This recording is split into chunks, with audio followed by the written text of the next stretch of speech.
rebirth of a nation after the slumber of centuries and a long struggle for self-determination. After incorporated in our concert, the rehearsals became of 1951. The great experiment unfolded. The procession moved through. Earl Mountbatten's car was surrounded.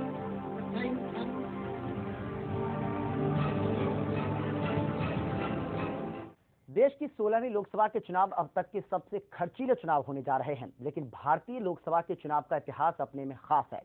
1951 को देश के पहले आम चुनाव हुए थे, जिसने भारतीय लोकतंत्र की शुरुआत की और बाद के चुनावों ने हमें दुनिया का सबसे बड़ा लोकतंत्र बनाया।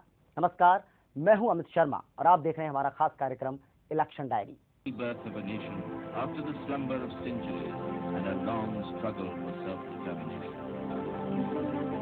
After incorporated in our concert, the rehearsals became of 1951. The great experiment unfolded. The procession moved through. Earl Mountbatten's car was surrounded.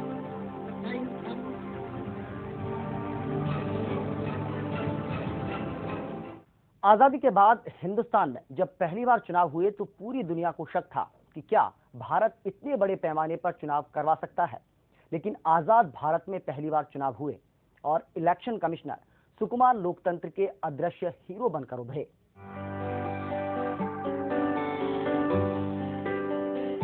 15 अगस्त 1947 के दिन भारत आजाद हुआ। हिंदुस्तान की आवाम अब एक खुली आबो हवा में जी रही थी। अब वक्त था हिंदुस्तान को दुनिया का सबसे बड़ा लोकतंत्र बनाने का। बस इंतजार था तो इसकी शुरुआत होने का। देश की जनता को इसके लिए ज्यादा इंतजार भी नहीं करना पड़ा।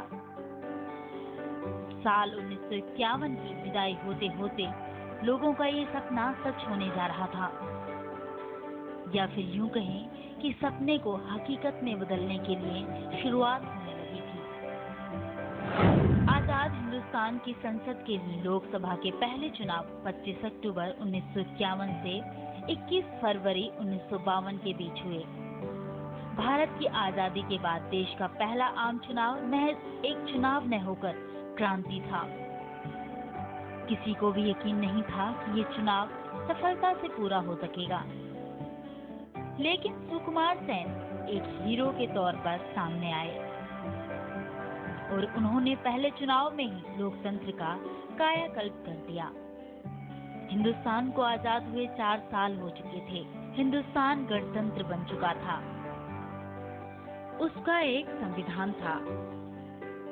जवाहरलाल नेहरू 1951 में मई जून के दौरान ही चुनाव करवाना चाहते थे, लेकिन एक शख्स ने नेहरू की इस बात को खारिज कर दिया। वो कोई और नहीं, इलेक्शन कमिश्नर सुकुमार सेन ही थे। देश में निष्पक्ष चुनाव कराने की एक बड़ी चुनौती भी उनके सामने थी।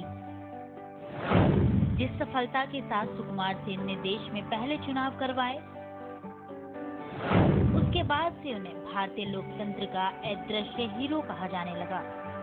भारत में पहला आम चुनाव करवाना भी कोई आसान काम नहीं था। इतने बड़े पैमाने पर पहले कभी चुनाव नहीं करवाया गया था। उस वक्त देश की आधी से ज्यादा आबादी को पढ़ना लिखना भी नहीं आता था। वोटर लिस्ट भी तैयार नहीं थी। न तो किसी पार्टी का कोई चुनाव चिन्ह था, न बैलेट पेपर और न ही बैलेट बॉक्स तैयार थे। पहले लोकसभा चुनावों के लिए कई चुनौतियां थी। लाखों पोलिंग बूथ बनवाने की चुनौती थी। स्टील के बैलेट बॉक्स भी तैयार करवाने थे।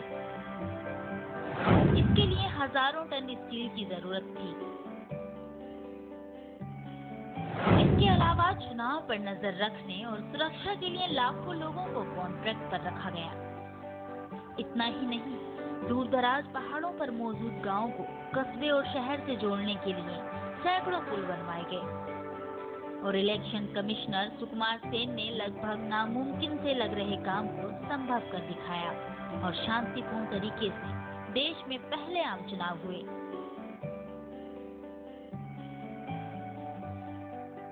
रिपोर्टर 24x7 के लिए पारुल सिंह के साथ सतीश की रिपोर्ट।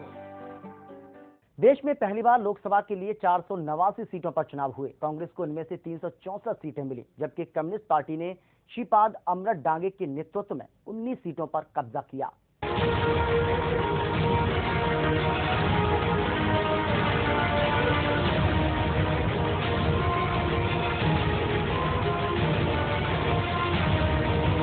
तमाम आशंकाओं के बीच भारत में लोकसभा चुनाव के लिए पहली बार चुनाव हुए।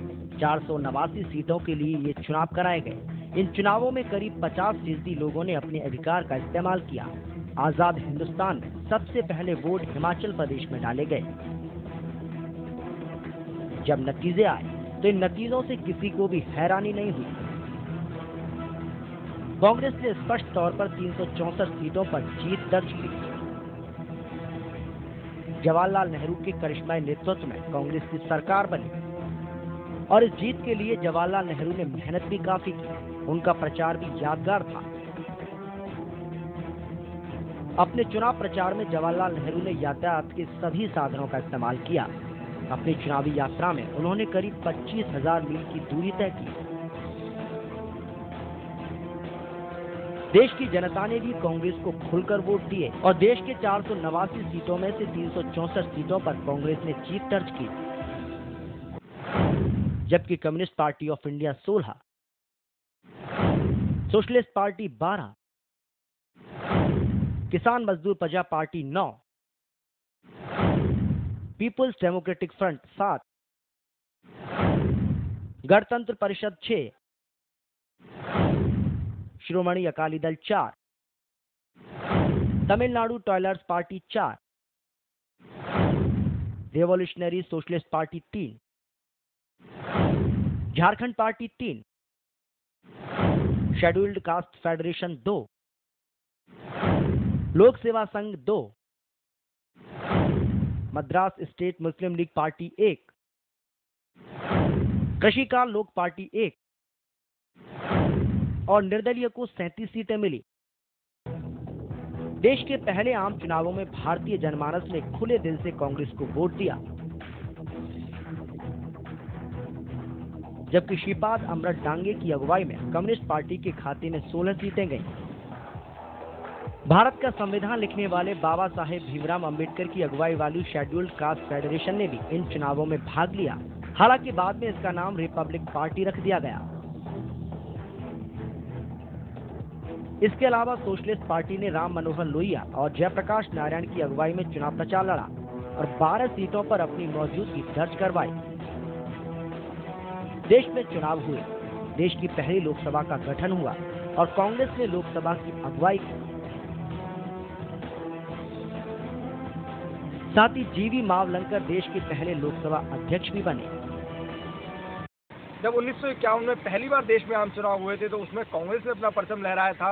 लोकसभा की 479 सीटों में से कांग्रेस ने 364, सीपीआई ने 16 और सोशलिस्ट पार्टी ने 12 सीटें जीती थी।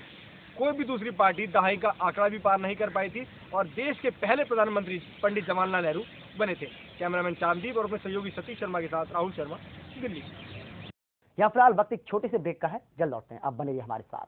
Birth of a nation after the slumber of centuries and a long struggle for self-determination.